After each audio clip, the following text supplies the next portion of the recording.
When I see teachers stressed out by mid-year, it's like, oh my gosh, I've never been so busy in my life. And I'm thinking, then you're working too hard. Now, don't misinterpret that. I don't mean to be lazy, but they're working too hard, spinning their wheels. If they would relax and be focused and have a classroom culture built, they wouldn't have to work so feverishly, and they'd actually be able to work more efficiently, and they would probably be able to teach a whole lot better. So when I say don't work too hard, don't misinterpret that as being laziness, because I work darn hard. They just don't see me sweat. And I can sleep at night, and I don't have to write referrals. I went 5 years without writing one. The 6th year I had to write one on 2 kids in a fight that weren't even my own students. So anyway, and we'll get to referral writing later. It should never be about punishment. I don't like to punish. I don't like to be the heavy. I don't want to do what one teacher told me last year. He says, the first day of school, I cut them off at the knees and I rebuild their legs. And I went, wow, I don't want to be in that class. Or the other one that I hear a lot is, don't smile till Christmas. Isn't that what that one professor told me? Don't smile till Christmas. You got to let them know you're human. The very first day, I say something funny. The very first day, I smile from the get-go. Right? Now, there's times we have to be serious, and you don't want to joke and laugh and screw around all the time, or you will lose the class. And there is strategic times to do that, but you need to let them know you're human. It's about practice. It's about learning the right way so they don't make the same mistakes again and feel upset about being a failure, or at least thinking they're a failure. It's about practicing. Once they get it down, they feel so comfortable. It's like, yeah, when I go to Mr. Green's class, I know because he's talked about it. We've demonstrated it. So I don't have to walk in wondering, which Mr. Green is in there. Is he the guy that's really going to be mean and scary? Is he going to yell and throw chalk or whatever? Or not chalk, but markers? Or is he going to be the nice guy? Or is he going to be sleeping behind his desk, right? You got to have that consistency with everything that you teach. It is what you put on your walls, and why is it there? Is it there because you like it and it makes you feel good, or does it have a purpose?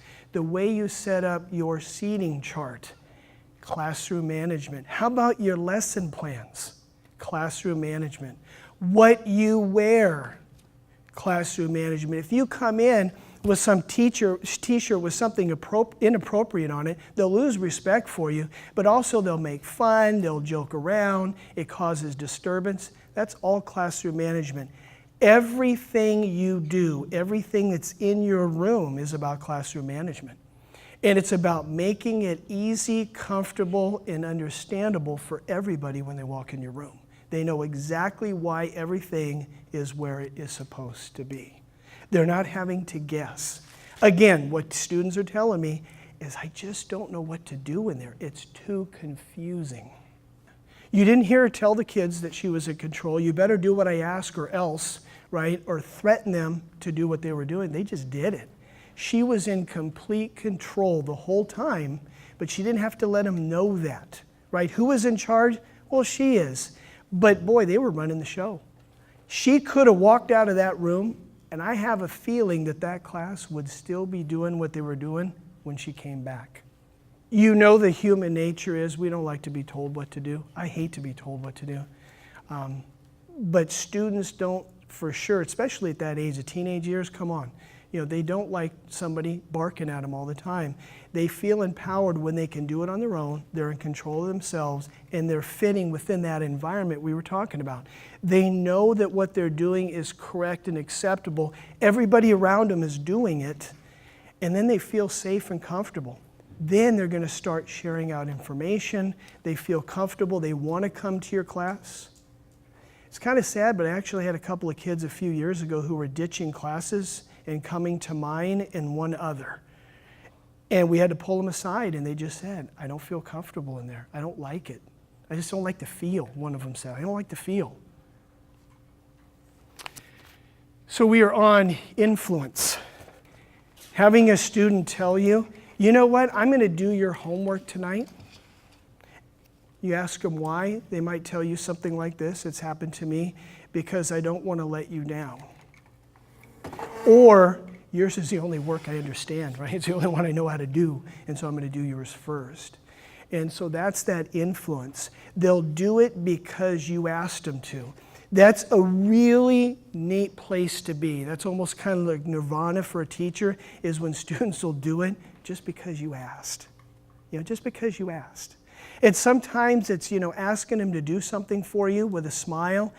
No problem, Mr. Greene, I'll do that for you, right? If you have that rapport, the kids will do almost anything. See, I could probably lead my class over a cliff, and they'd trust that there was a soft landing on the other side, right? Just trust me, guys. And I use that expression in class, right? Just trust me. I know it seems difficult, but trust me, you're going to understand it by the time you leave. And after a while, the kid's like, yeah, I know I'll get it. And if I don't, I'll learn it eventually, and he'll keep at it until I get it. That's powerful stuff.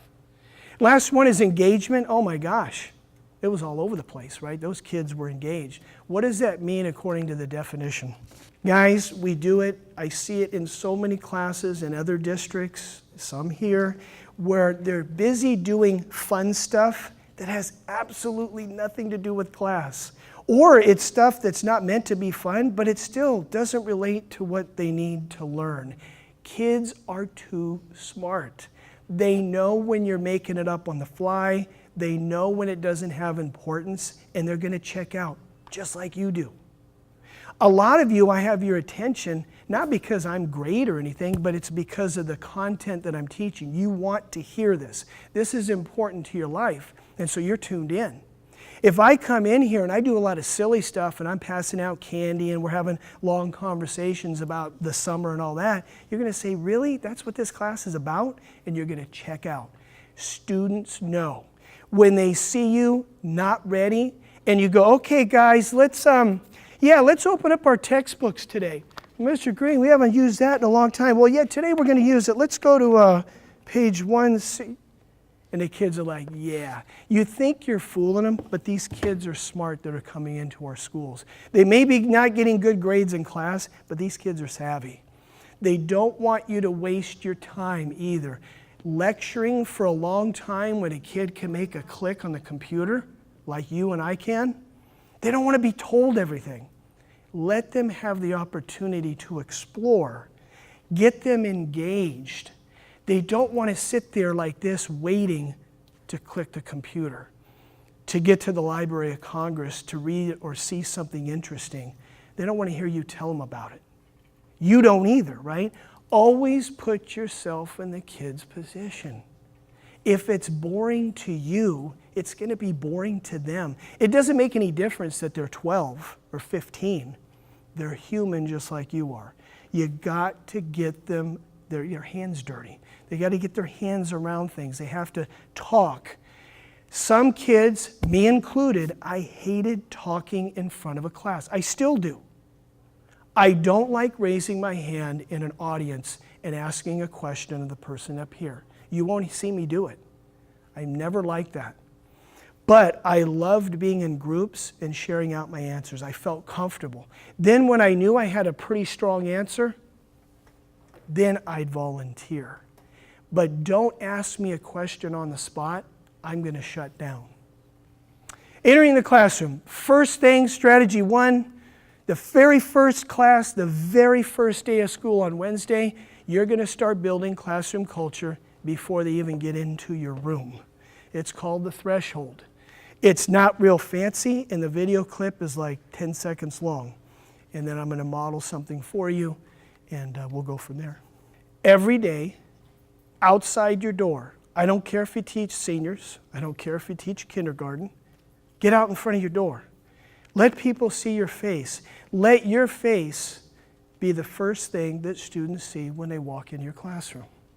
You don't have to shake their hand. I do fist pumps or a high five, or I just say something nice like, good morning.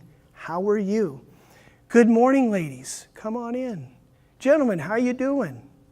How's your grandma doing? I might pull a kid aside. How's your grandma today? Because she had told me earlier her grandmother was sick and in the hospital. Great way to make a connection, right? Kids will remember that. Then later on, she'll give me updates on that. I want to hear. Maybe there's a discipline problem you see coming through the door. You catch it right then and there. excuse me, can you move aside here for a minute? I need to talk to you. Everybody gets in. I'm straddling the threshold through the doorway, looking at the class who's already getting started, and we'll get to that piece. And you're talking with a student here. Okay, first of all, you need to stop doing blah, blah, blah. You know what the rules are. Tell me what the rule is for this. Whatever it is your conversation is, are you ready to come through the classroom and get started? Ready to learn? Yes.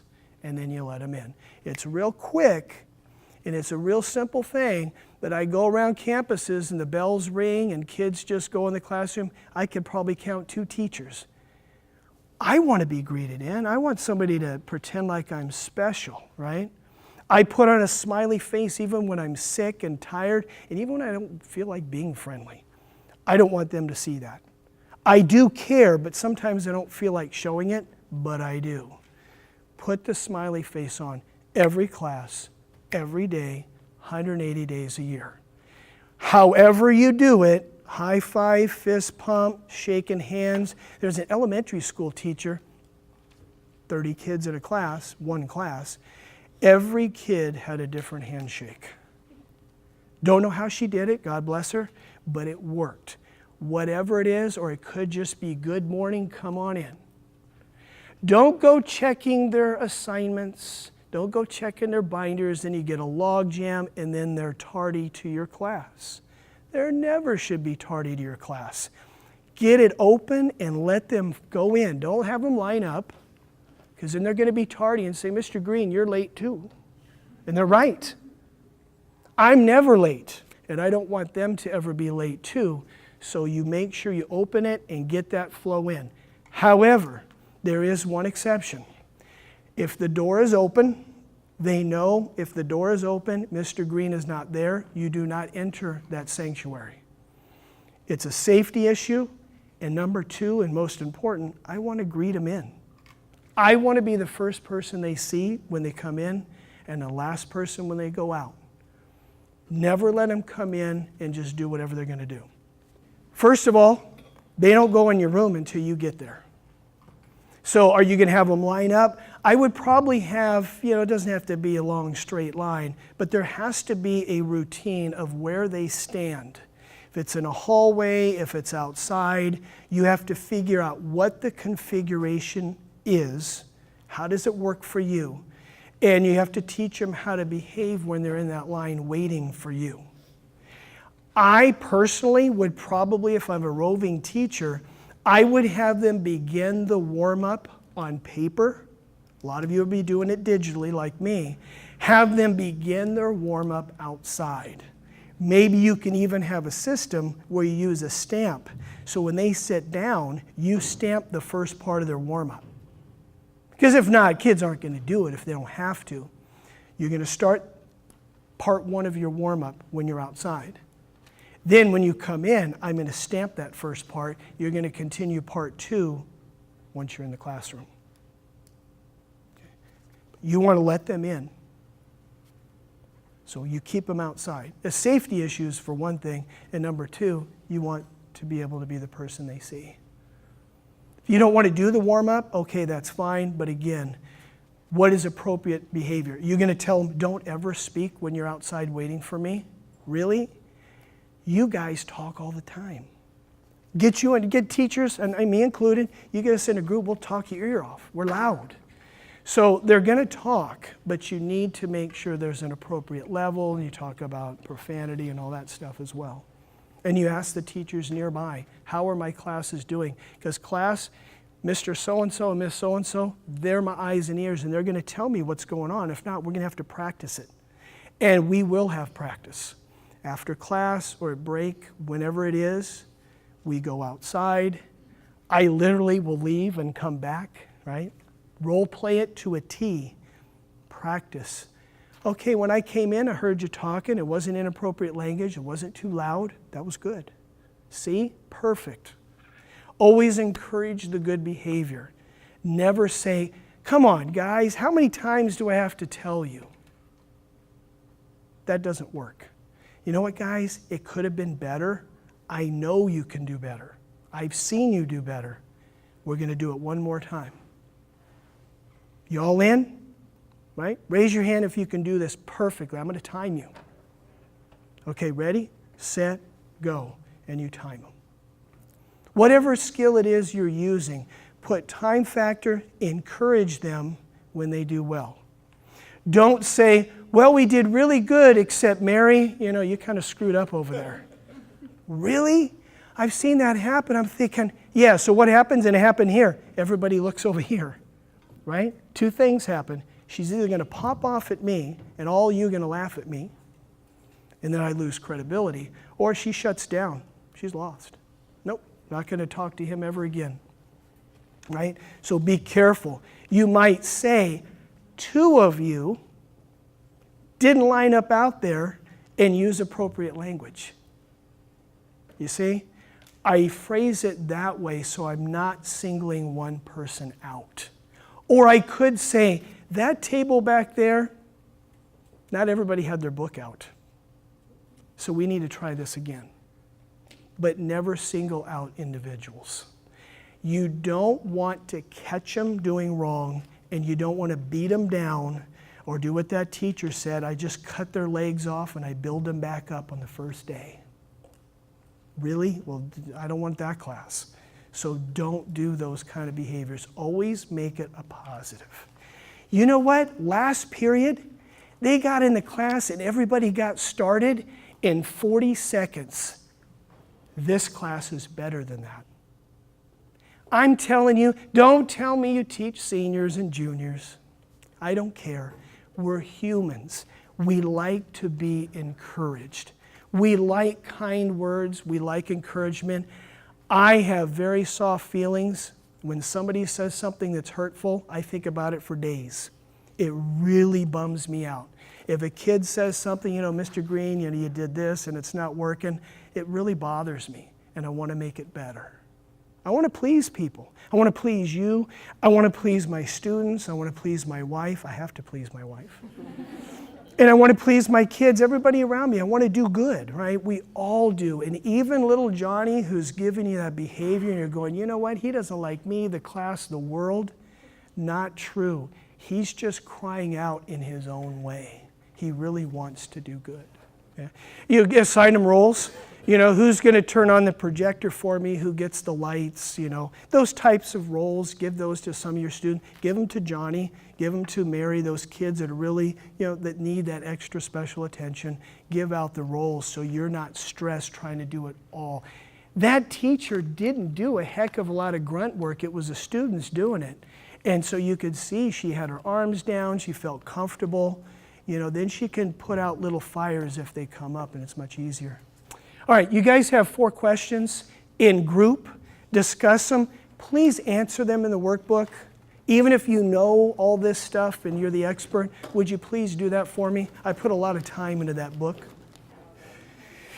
All right, folks, keep writing, please. Please write the information down because you may not remember. But as we go, keep writing it out. You can write and listen at the same time. Let's go over these. Number 1, what did the teacher do? And you can talk about either teacher for that matter, that made the threshold technique effective. What did they do to make it effective? And let's use Lauren. What did the students do to show they understood the threshold? So what did the students do that showed that they understood it? Because that's the most important part. They need to demonstrate competence. Caitlin Johnson.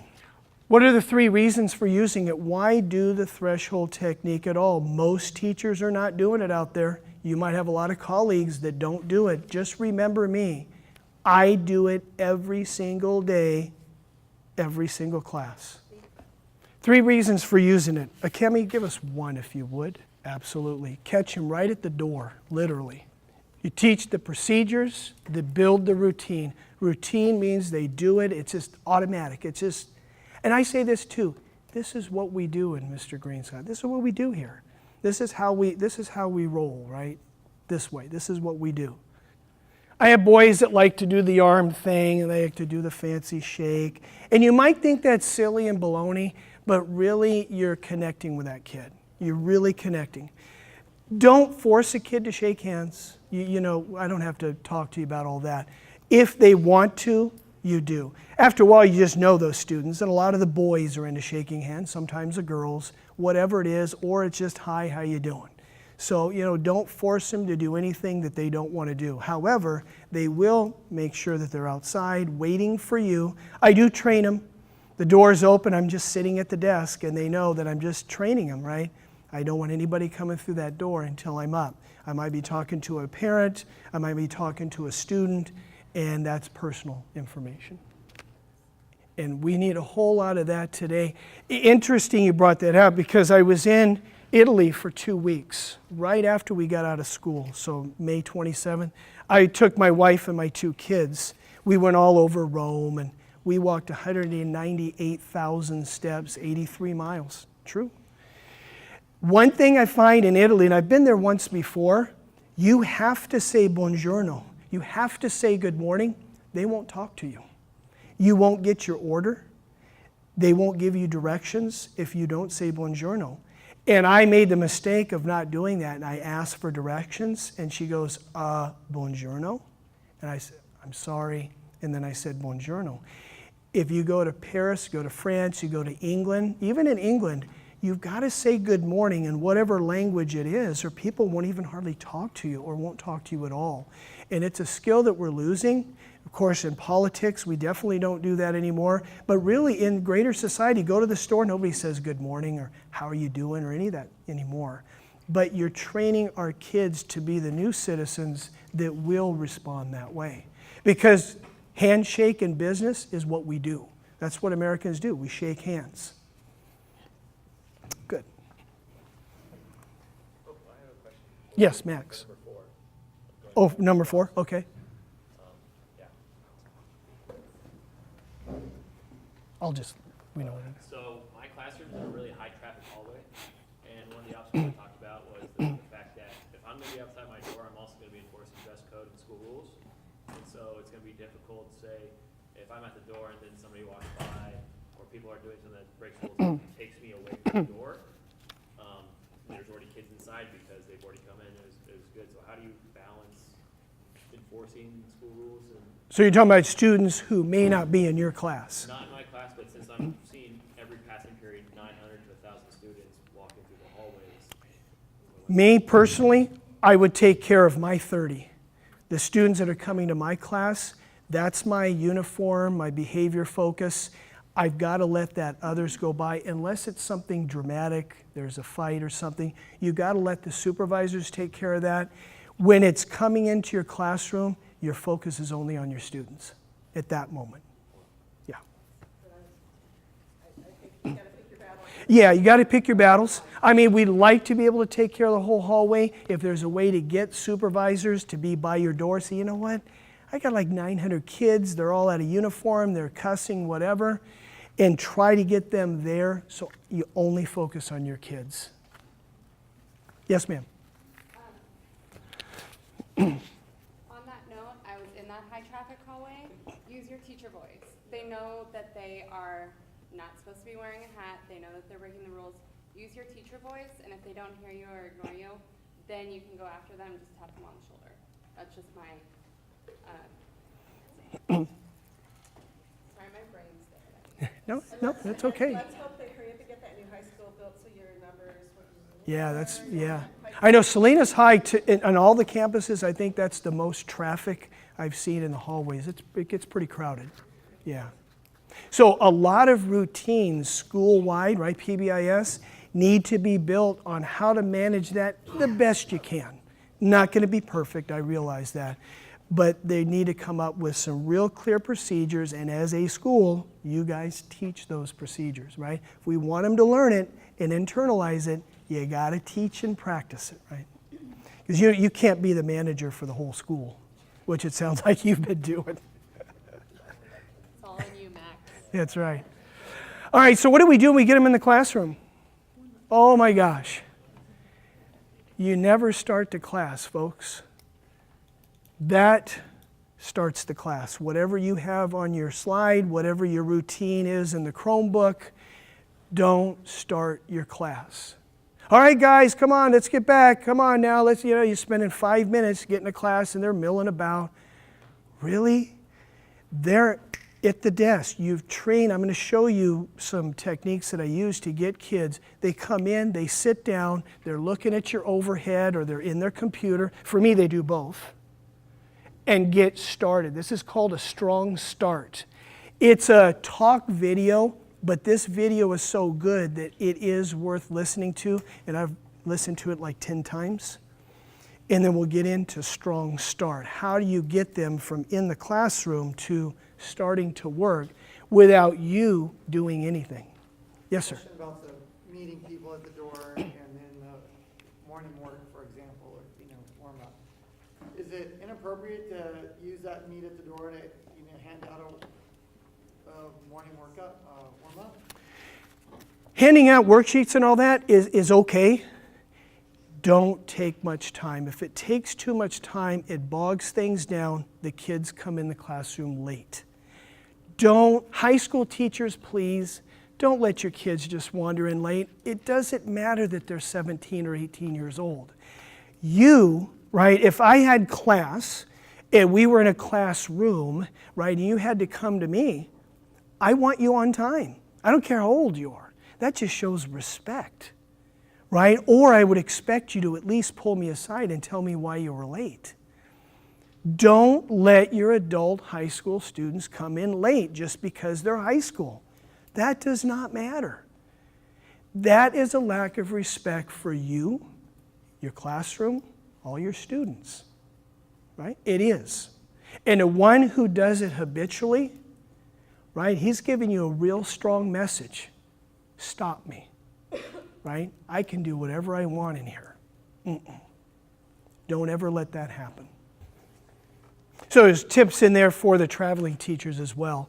Traveling teachers, you have to be creative. You have to think of it as, what can I have them do that would work? It has to be a routine that you build that students can actually demonstrate every single day. And you have to look at it from your point of view. What would you want if you're the student and you've got to wait for that teacher to come? What would be the procedures you think makes the most sense? Right, when they talked about putting up the warm-up, where you put it and how you do it is up to you, but be consistent with it.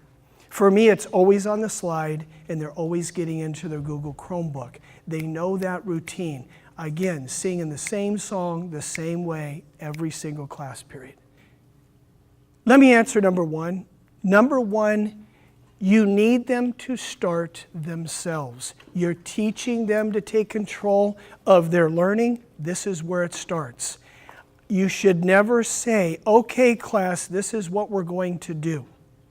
You should never have to tell a kid what to do when they come in the room. I don't talk to anybody unless I have a specific need. It gives me time to take roll, but also gives me a chance to go through the aisles and talk to certain students about missing work or about a tardy or whatever it is. So I do that business while they're already getting started. There's usually a time frame. I usually have the clock built into my slide, and you'll see one of those later in my presentation, so they can see the clock winding down and they know when I'm going to call on them. Some of them, they'll barely get the warm-up done, and some of them will be off doing their Google assignment, right? Allowing the kids that are already ready and moving on, and then I can quickly stop them and get on to today's lesson, go over the warm-up, get into today's lesson. How can you make the technique a routine? Oh, you know the answer to this. How do you make something a routine? Excellent. They may not have liked you at that moment, but you started building respect. Wow, she's not going to let us get away with that. She really does care. When you're lazy, when you're ineffective, the kids think you just don't care about them. Really, but I do care. But you're sitting behind your desk giving instruction. There is no good teaching that happens behind a desk. Never. So get up and move around, make them practice. Don't let them get away with poor behavior. If that's not the way you taught it, have them do it again. Oh! And then that's a perfect time that I mock them. Oh, I know, Mr. Greene. Oh. You know, I'm walking with it as we're going back out the door, right? And then they all get quiet, right? And then they realize, yeah, that was kind of lame. I'm complaining about walking outside and coming back. That's okay. They'll respect me, and then with the respect, they'll probably start to like me soon enough. We're not in a popularity contest, folks. But by the end of the year, most of the kids will be on board. They really will. Obstacles you might face. Yeah, what are the obstacles? This is probably the most difficult to teach. What are some obstacles? We have a person in the back. We already know of one, the roving teacher, just getting there, right? Just getting there, yeah, that's a built-in obstacle. Yeah, so they missed whatever it is, whatever it is. You're catching them at the door. You already know that they weren't there. You're going to walk them in with the class, maybe have them stay off to the side. You're telling them, kind of giving them a heads up of what they're going to do. You're walking them to the desk. And while everybody else is working, you're leaning over and showing them what they missed, right? Perfect opportunity, because I've got 30 of you, whatever, but I don't need to worry about them. I got my eye on you, and I can hear, and then I'm helping, and then I move over and make sure everybody else is doing what they should. I can answer questions when I need to. You can't answer questions when everybody's sitting around talking, waiting for you to start the class. It can't happen. I have a 5-minute rule. There's 5 minutes of silence when they come in. We don't talk. Silence. I want them to clear their head. I want them to get into social studies. I want them to get focused on what they're doing, and so that's quiet time. It's built into my rules, 5-minute rule. Nobody talks. Unless they're asking a question of me, of course, they raise their hand, then they talk to me one-on-one. We always get out our agenda. It's a school policy. They complete it for the week because I have the whole week on my whiteboard. Monday they come in, everything is written down, boom. Number 2, they get in their Chromebooks. They know the system because I taught them how to do that. And yes, we open the lid together. I get on there on the document camera and I show them what they're supposed to do, and we do it together. Upload YouTube links. Yeah, you got to teach them how to upload a YouTube link. No, they don't all know how to do it. They don't. And to be prepared to share. However, some people will barely get the warm-up done, the DFQ, which is my daily focus question. They'll all get that done in 5 minutes. And those that are ahead are moving into the YouTube video, which is going to link into our activity for the day. The warm-up for me is usually yesterday, review. And I link it to what we're doing today with the YouTube video, and then today's lesson. We go over that. Learning goal is on the board. I have assignments on the right side of the board, and then I have my learning goal on the left side of the board. They know where it's at. We read it off. We talk about it. Everybody knows what they're supposed to do. Yeah, it's a good point. You could definitely just put it on the slide. That would be easy. Or another way, if you want the written stuff and you want to have your own whiteboard, most campuses, because of Avid, have those rolling whiteboards. They're double-sided. They're like in a tree, right? You could talk to the teacher. You could go in there, in the morning before school starts. You can write your agenda, your learning goal on it, and then you're gone. You're off to another class, and you just leave it in the corner somewhere. I know some teachers are kind of weird, and I don't want anything in my class that's not mine. Then you just put it on the slide. Whatever works, but that's one alternative. One teacher actually wrote them on poster paper every day. That's a lot of paper. I know that's kind of crazy, and so every day they bring it in. If that works for you, then definitely do it.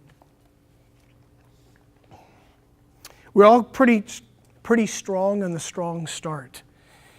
That's the one that's the hardest to teach. You're doing the threshold and strong start the very first day of school. We're doing the agenda the first day. We got the board set up. They got Chromebooks. We're getting in the Chromebook that day. Maybe put in a YouTube video. That'd be kind of cool. Maybe make it a YouTube video that's a little bit longer, 5-6 minutes, right? That way you can take care of all the inevitable stuff that comes up that first day, and the other students are already listening to the video, and they can chill out for a while, right? Some sites may have every kid gets one. I found that a lot of kids don't have earbuds. At least in middle school, Hardin, where I was, a lot of them didn't. So you're going to have to decide. You have them bring their own and have a few extras that you can hand out. Does the school have a policy where everybody gets one? The first day, you might have a lot of videos playing at the same time. Or maybe you just don't do a video on the first day. Might be a little noisy. Because I want everybody to have their headsets on, listening to video without 30 videos playing at the same time. Find out what the policy is. Some campuses might have their own. Or you just have them bring it and then get some cheap ones on your own. Okay, if you want to use mine, these are the $5.99 ones, right? Oh, I don't want one of those. Well, then find some, because if not, these are what you're going to have to use. Got other people's earwax on them. That's right. Yeah, I dug those in my ears, guys, but you can have them if you want, right?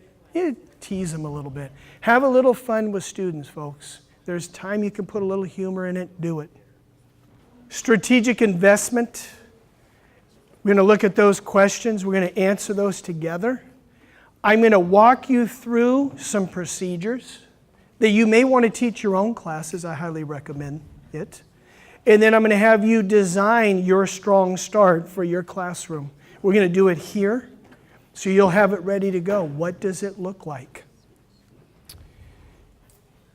All right, let's go over the first one. The difference between procedures and routine. I heard a lot of people using the correct language. I just want to make sure we're all on board. Laura, procedure and routine, what's the difference? And routine is doing it. And doing it without even having to think about it anymore. You want the routine as soon as you possibly can. You want them to understand the procedures, the steps, to get to the point where they're doing it on their own with no guidance from you. If you have to keep telling your class over and over how to do something, you haven't taught them the routine. How many times do I have to tell you? Well, too many. You've spent way too many times telling them, but they haven't felt it. They haven't been in it and done it. And you haven't been consistent in teaching it over and over and over. But Mr. Greene, that is so boring if I have to teach my students over and over and I got 5 classes. Yeah, but you know what? It's best for them. They all got to hear it. Your 6-period class, the 6th period is always your biggest class, and it's got a lot of SPED kids and language learners. I think that's supposed to be, it's a written rule, I think, somewhere. That your biggest class with the most challenging kids are 6th period, right? They need it the most. And yet you don't want to go to 6th period and go, oh, you know what, this is boring. I'm so tired of this, and give up on them. Because you're already going to cripple that group even more so than they already are. You guys, I'm serious about this. Us adults, I'm in this group too. I think if it takes adults 7 times, kids can do it quicker. Kids do pick up the routines pretty darn fast. If you, the adult, teaches them correctly the first time. You don't keep changing it. Okay, guys, I decided I'm going to change it to this now. Okay, no, we're not going to do it like this. We're going to do it like this. No. You need to have a clear program of procedures to build that routine. And then stick with it, and kids will pick it up really, really fast. Adults, we get set in our ways, and we think we can do it a little differently, and it's okay because we're educated, right? Kids will just do it because you ask them to, and they want to do it the right way because they don't want to stand out. So I'm glad to hear 7, because I really think with kids we can even get them less. But you know what? 6th period, it might take them 20 times. And you know what? You might not teach any content 6th period on that one day. My argument is, folks, the more time you invest now, the more time for instruction later on. It will speed things up. If you have to get rid of curriculum for half a period to get that routine down, then that's what you do, because you'll pick it up down the road. Honest to goodness. I am in February, I'm drinking my coffee. I'm like that teacher in the video. Her kids are running the show. They're eating that stuff up. They're talking, they're engaging, they're building projects, they're presenting it out. It is so fast because the routines were built. She'll tell you, first few weeks of school were super slow. Well, what did you do today? Well, I taught them how to do this, and I taught them how to do this. It was kind of boring, but they got it. And that's what you want. They achieve the mastery, they'll speed up later. You want to go fast? Start out slow. Start out slow. Okay? Number 2, what would you say to a teacher who says, but it takes too much time? I think I answered that, but I want somebody to clarify. What if they say it takes too much time? Which really answers number 3. If you're getting to the 4th, 5th time, folks, and they're not getting it, they're not stupid. It's not the students. You got to go up to a mirror, look at the mirror, and that's the person that needs to change. You need to change your approach. I heard a veteran teacher say once, I don't understand why they don't get it. I've done it the same way for 20 years. Okay, slow that down real slow and say it again, and you'll probably figure out what the problem is, right? You got to change your approach. And I've done it, folks. Sometimes okay, guys, Mr. Greene messed up. I think I didn't teach it the right way, but now I figured out another way. Because as they're doing it, you're going, okay, how can I make it work, right? You're thinking on your feet. Here's how we're going to do it. Get that, you go up here, grab it, throw it away. We're going to start over. The kids laugh a little bit. Here's how we're going to do it. Mr. Greene did much better in that one, right? Yeah, that was very bad. Okay, good. Mr. Greene did a good job, right? All right. Let's take a look at, that was our break. Establishing procedures. Before you create your strong start, you notice that I have one already for you on slant. I'm going to do it as a big group, so bear with me. Raise your hand if you've ever used slant. If you haven't, you've never heard that before, and then, okay. They use it a lot in Avid. Avid uses the slant approach. If you see that I've got the activity, create the steps you will teach to establish routine. I'll use slant as an example. The procedure I put down, and then I put down the steps that I need to teach. There are 5 of them to get you to do slant. How I will model and describe them. Teacher will say, I need all of you to slant while I give directions. The teacher will then use a student desk to model how to sit up straight, listen to directions, ask appropriate questions, while nodding their heads and tracking the teacher. The teacher will assume the role of the student. So first I'm going to ask all of you to do, please bear with me, is make sure you're sitting up.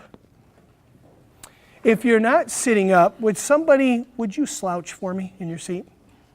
I know, see, we're good at modeling student bad behavior, right? See how easy that was? She knew exactly what I was telling her. I didn't call her out. Come on, how come you're slouching? Can't you? Wasting breath. She doesn't feel threatened. She's going to stay with me, right? Now, you want to listen. What does listening, you better tell them what listening means, because kids are going to say, Mr. Greene, I can talk and listen at the same time. No, they can't. And you can't either. There's no such thing as multitasking anyway. So listening means you've got no voice, you've got no body noises, because body noises count too. There are no body noises, nothing from your throat, you're not tapping, no body noises. That just covers it all. There should be no body noises. Middle schoolers love that, because middle schoolers have come up with all sorts of body noises, right? Number 3, ask questions. How do we ask questions in this class? Remember, I already taught you. Everybody raise your right hand. Would you please air out your armpits, raise your right hand. If you have a question, you raise your hand, and you keep it up there, right, until I call on you. If I'm distracted, then put it down, and you all can put it down now, and then put it back up when you see me looking at you or looking your way. Yeah, so you're just practicing. Yeah. And then you're going to nod your head. As a presenter, and I can tell you right now, I'm always looking at your faces because I want to make sure that I got you. And so a smile, and some of you do that with me, you're smiling or you nod your head, lets me know that, yeah, I kind of feel good up here, that I'm engaged and somehow I've made a connection. And so we teach that in Avid. Sometimes we have to do that with speakers that we really don't like. But make them feel good anyway. Show them that you're engaged. I know you're probably tuning them out, but don't let them know that, right? Do you want to go over the brick-and-mortar strategy of different ways to raise your hand, comment, question? Yeah, and we're going to get into a little bit of that too, or as I've had some teachers actually teach sign language, which sign language, I'm a full opponent of sign language. Any kind of language that you use, I'll use that for a kid who's off task and I'm talking and and they know that means get over here, get back with me. But I'm not losing instruction time taking care of that problem. If I have to tell her this, I can still talk and look at you guys and do that, and I don't interrupt my teaching. Once I stop and I call somebody out, I call out Mark because he's talking, everybody looks over here, he's either going to pop off or he's going to shut down. Then I got to get the class back to what we were talking about, and I might have forgot. It stalls things. You don't want to stall your instruction putting out fires. If you're having to put out fires, you need to go back and you need to start teaching the routines that they're not following. All right, guys, obviously we got too much sidebar conversation, not calling out Mark. A lot of sidebar going on in here, so we need to practice what it means to slant. And then you go back through the drill. Not calling him out, and he's not the only one. There's others in here maybe that are sidebarring, so I'm just saying it in general, and then we're getting back, put everything down, we're going to start over. This isn't the way we roll in Mr. Green's class. We don't roll this way. And then track the speaker. So if I'm moving class, my 8th grade class, wherever I go, I should see your eyes tracked on me. That way I know you're listening to me, or at least you're pretending, right? As I go back and forth. Okay? So let's practice it once, class, right? Let's practice one. All right, everyone, would you slouch? Would everybody just slouch in your seat? The guys kind of lost it, but whatever. To get somebody's attention, sometimes it's just, or the tap on the table, or a, right? I'm not picking on it, I'm just using you as examples, but use those strategies so you're not breaking instruction. High school teachers who say they have no problem with discipline, they're stopping and starting constantly because the kids are popping off with questions. Oh my gosh, don't let them just call out. I won't let you do that. You have a question, please raise your hand, or because you're adults, I allow you guys to speak out as long as no one else is speaking, right? But I would probably train you that way. If you got a question, you can call out because you're adults, but don't do it when someone else is talking. With students, you better have your hand up if you have a question. If I'm asking you a question, you don't ever raise your hand. If I'm asking the class a question, you wait for these. You're going to discuss with your partners, right? So you can interact. If I'm going to get ready to call on a Chemi, and maybe a Chemi is my special ed student and she's on top of my list, I want to make sure that she knows the answer. So I'm listening to the conversation. You understand it, Chemi? Are you getting it? And she goes, yeah, I got it. Well, tell me, right? And she tells me, see, because you're next. Then I come up, okay, guys, let's come on back. I'm going to ask some of you questions. And I pull a Chemi's name off the top. She gives me an awesome answer. Right on. That was perfect. Everybody gives a little golfer's clap, right? We teach them how to clap in our class. A little golfer's clap, right? And then a Chemi, man, I have built her self-esteem. Everybody do that, golfer's clap. Not too loud, right? Just a little, just like that. We don't want seal claps and all that, just a little golfer's clap. Some people do this, right? Whatever your routine is, but boy, she's going to be beaming. She might turn red in the face and go, oh, Mr. Green, but she likes it. She sounded smart, and she is smart. So be real careful with the kids you pick, but I don't want to miss that student and go, nah, I don't want her to answer because she's sped. She needs it more than everybody else, but I want to make sure she's armed and ready before I call on her, okay? So you're ready to build your routine. This is for Wednesday. This is your strong start. It's right there with the slant routine. It goes off to the other side. You're going to fill in the chart. Talk with your neighbors, but yours can be different, and it probably will.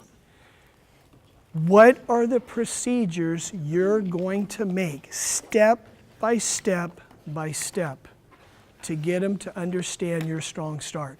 They've come in your room. They walk through the door. What are they going to do to get to work? Okay? I'm going to put you on the 5-minute timer, but if we need more, that's fine, because this is important stuff. This is what you're going to do on Wednesday. You know, that's the big question. It's up to you. There's a lot of right ways to do seating. Some people have the seating chart up on the overhead, and the kids come in, they find their seats.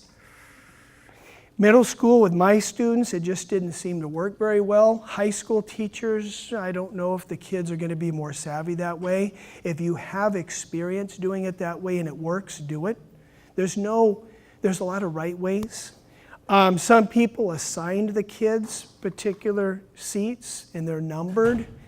It's kind of tough when you're asking kids to look for seat numbers because they'll get confused and they get nervous and then they shut down and then they run up to you and you got 10 kids coming up asking you where number 25 seat is. So be very, very careful. Lot of ways to do it. The way I did it is I had them come in. I told them before they walked in to line the perimeter of the classroom. And then as they were lined around the room, we talked about no body noises. I call your name. I point to the seat. You wait until everybody's name is called. I'm going to tell you right now, I'm going to mispronounce some of your names. Don't take it personally, but don't embarrass me in front of my class by calling me out on it. When I get done, you're sitting down, you're doing your bell work. Then I'll go up and down the rows, and you can tell me your pronunciation or a different name you go by, and we could take care of it one-on-one, okay? That worked for me. Good question. Let's do some routine strong starts. You guys built your routine. This is what you're going to do on Wednesday. What is it going to look like? Excellent. Yeah, you're going to do a lot of Vanna White, right? Here's where we put all our daily work for the week and your agenda. Your learning goals are over here. All of those things that you have to address. You're going to use the document camera. If you're going to do some written work, show them what it's like under the document camera. You're going to walk them through. You're going to model every single thing you want them to do. You notice I'm just that broken record. Practice, practice, practice. But you got to be confident in that's the routine you want, because once you teach it, you don't want them to unlearn it. It is harder to unlearn something than it is to learn it. So don't get them doing something one way and you go, I think I'm going to do it a different way. Or worse, you just start seeing problems with the routine and you just let it slide. Well, they're kind of quiet and they're not really being a pain, so I'll just let it go. I'm lazy, I'm tired. Throughout the year, sometimes they'll unravel. But wait a minute, they've done this for 20 weeks. They do it perfectly, and now they need a refresher course. We're going to stop it, and we're going to revisit that routine again. This is the way we roll. Good. Very good. You know, somebody was asking me earlier, well, do I have to have them stand in lines, or can I just let them walk in? I have them come in. That's the way I prefer. Don't line them up. In her school, it's a school policy. Don't go against the school policy, folks. Don't be the renegade. Be a team player. That's just the way it has to be done. Right? We as teachers, we don't have to agree with everything, but we do have to follow orders from people above us. And just do it. Get on your school's PBIS Tier 1 team. Yeah. Provide expectations if you want. And if you want to change it, how can you change it? Yeah. But don't be a rebel. Even not just new teachers, but even veteran teachers. Let's kind of work with the program. Don't go against it. Okay. Good. Sounds like anybody else routine they want to share? You want to run it by us to see if it's it's doable. Walk through it. Make sure it makes sense to you. Watch the kids do it. And if you're going to make a change, do it real quick on that first day with the first class. Oh, I made a mistake. Tweak it right there, but then keep the rest in place, right? You don't want to keep changing it up throughout the day and the weeks. Then they get confused. Way before I had my management system down, I kept a kid in at lunchtime. He was in there for 20 minutes. And I had him sit down with nothing out. I said, you just sit there quietly for 20 minutes and I'll let you go. So I went off, I was doing some work, and he just sat there for 20 minutes. I said, okay, you're done. You passed 20 minutes, you're out. And he goes, man, that was a waste of time. He was right. It was a complete waste of time. I took out his lunch period, which he needs to have. He needs to be with his friends and socialize and do that. He needs to get out of my face and do something else. But also, I didn't have him do anything constructive, and all he learned was he was really mad at me for keeping him in and wasting his time.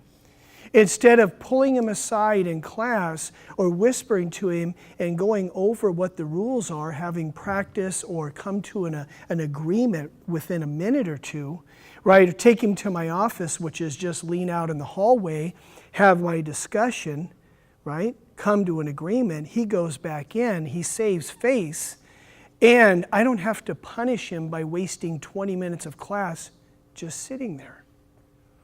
A lot of us are into punishment because that's what we're used to.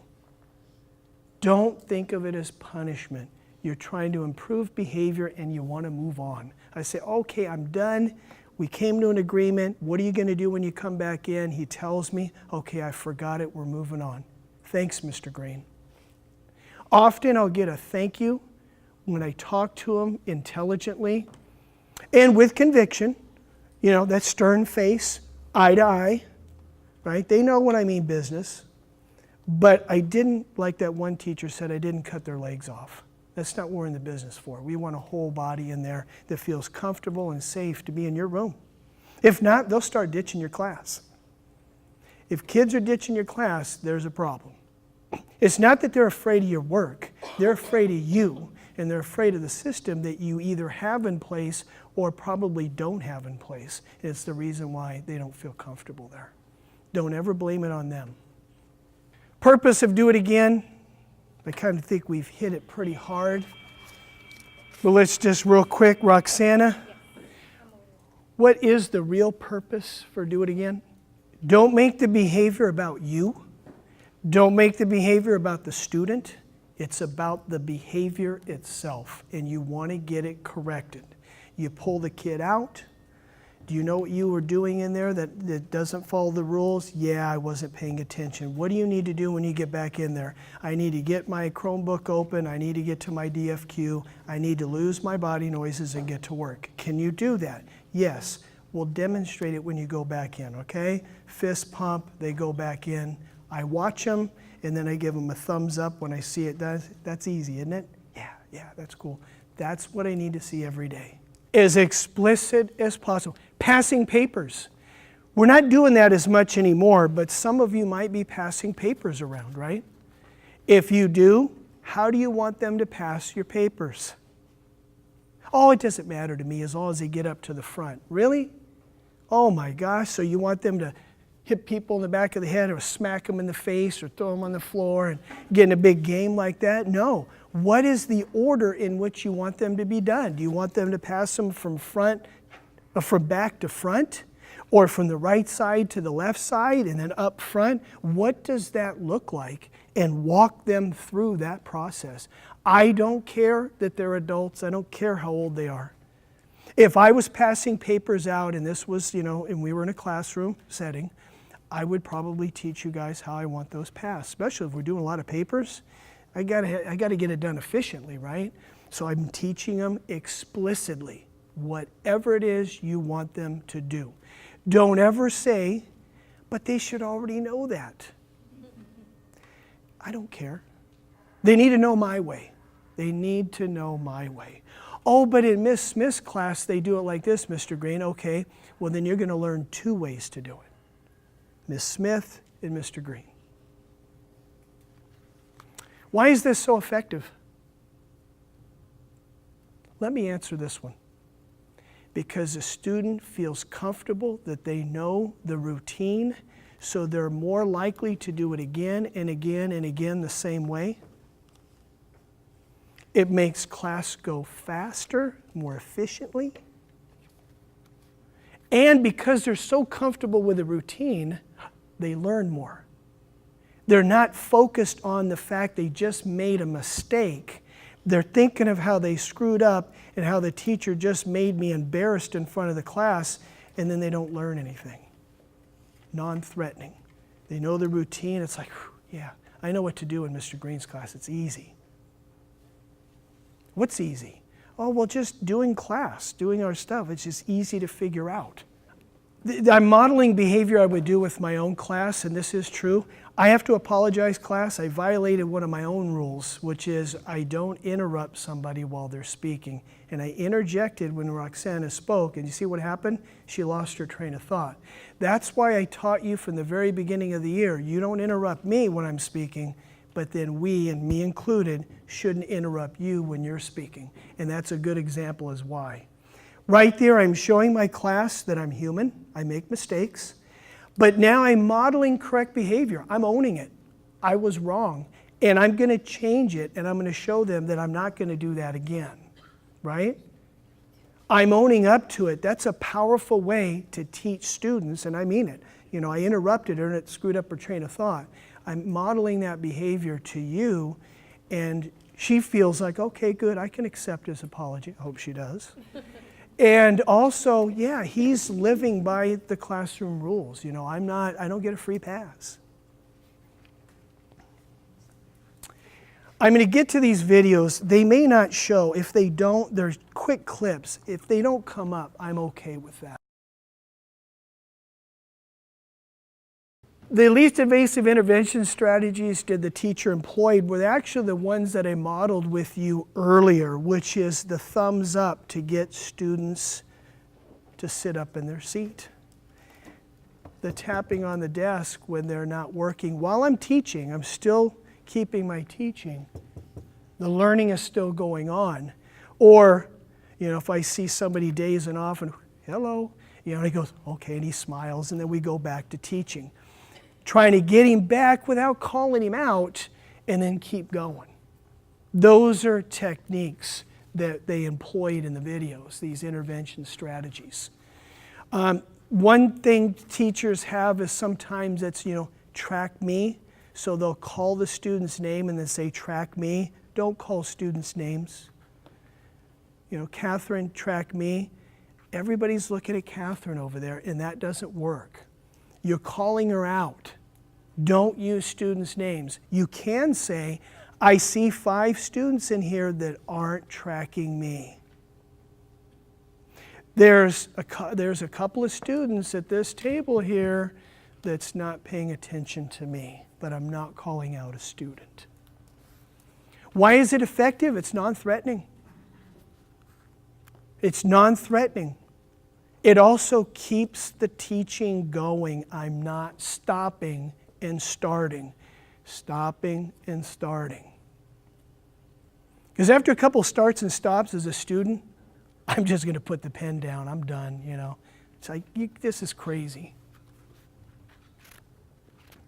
And again, how do you make them worse? Call out the student's name.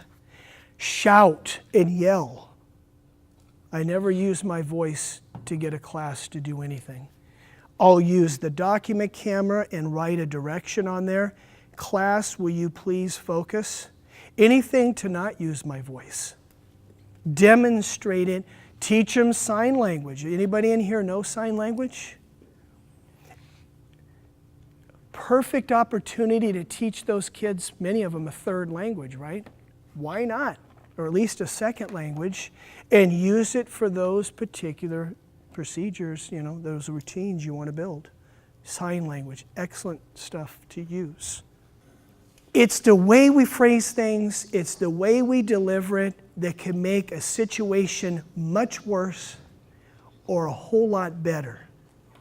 Your tone, your delivery, and you know what I mean, what's behind what you say. When I see a teacher and I have literally run across the room and lean down and get in a kid's face like that, and I thought, oh my God. First of all, the guy was 6'2". He intimidated me, and I was just in the room.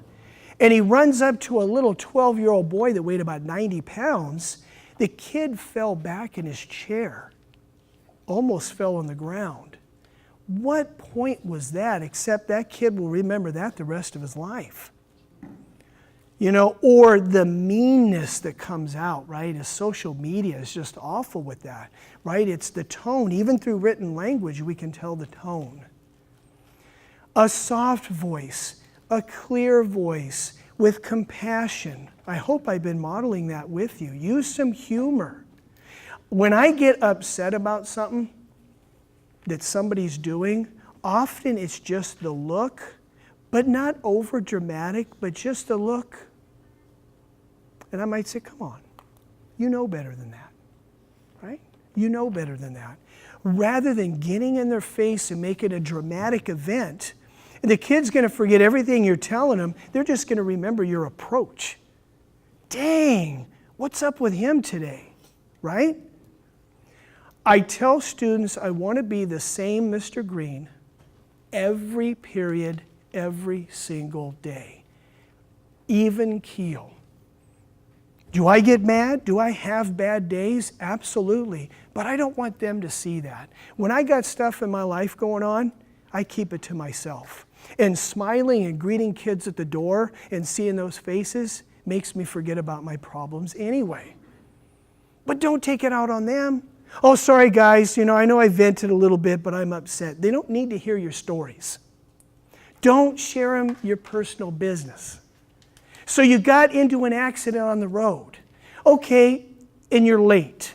Maybe you share with them a little bit about being responsible and keeping your eyes on the road, and you made a mistake, but don't go into, they were flipping the bird, and I said this, and I'm sorry, class, and I'm all pumped up, and you're sharing all the personal stuff. They don't need to hear that. Only share when you have to, and usually it's something constructive that you can make a life lesson out of, but don't go telling the business. And don't waste time in your class sharing stories that, who cares? High school teachers, I'm picking on them because sometimes they think by taking a lot of time telling stories, the kids are quiet and they're engaged and we're learning a lot. No, they're not. They're tuning you out and you're telling them stuff that nobody cares about anyway. Remember, you're old. Even if you're in your 20s, you're old to them. And they don't want to hear old people telling them about their life stories and all this other stuff, right? Maybe a little anecdote once in a while. Hey, class, I know I'm old school. I know I'm a dinosaur, right? And I say something, and we make a little fun, and we move on. But don't give the 20-minute speeches.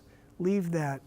Old PE teachers like to do that in social studies because they don't want to teach social studies, so they tell a lot of stories. And most of them have nothing to do with the content. And the kids come out not knowing anything. All right, this video here, would you also answer the questions and while we're watching the video? And it talks really good about firm, con, finesse, but he has to start off with another really lame joke.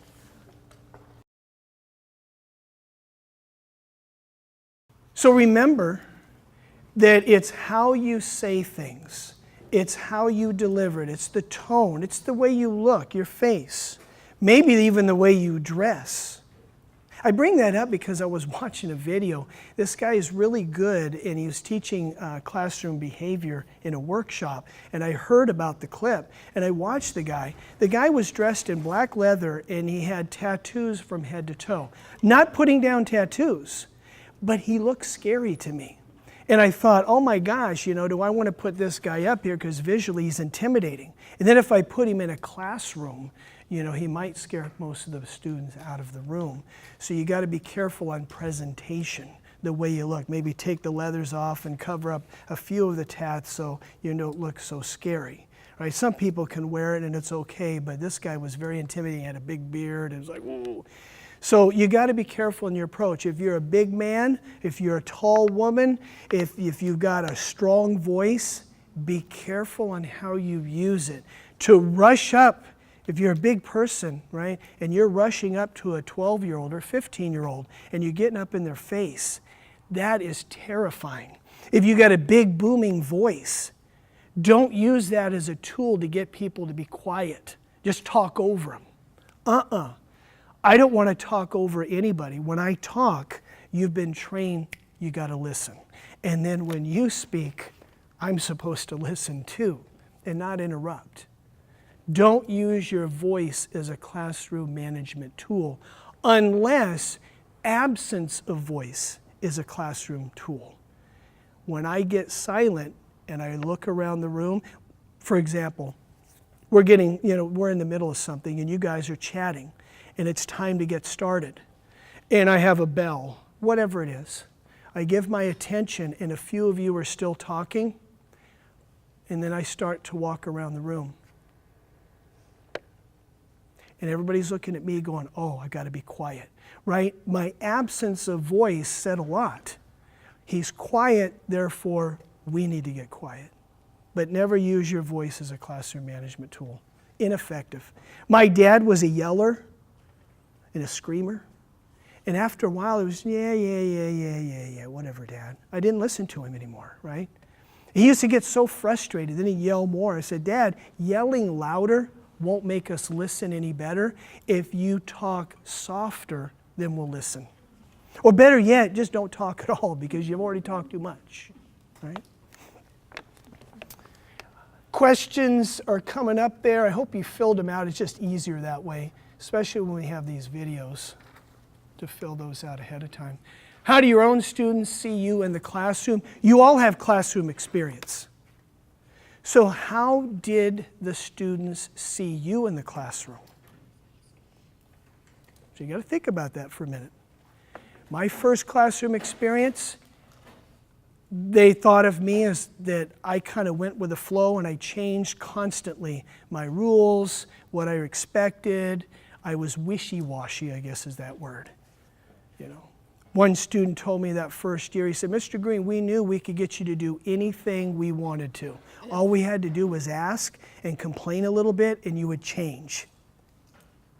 Hey, they're speaking the truth.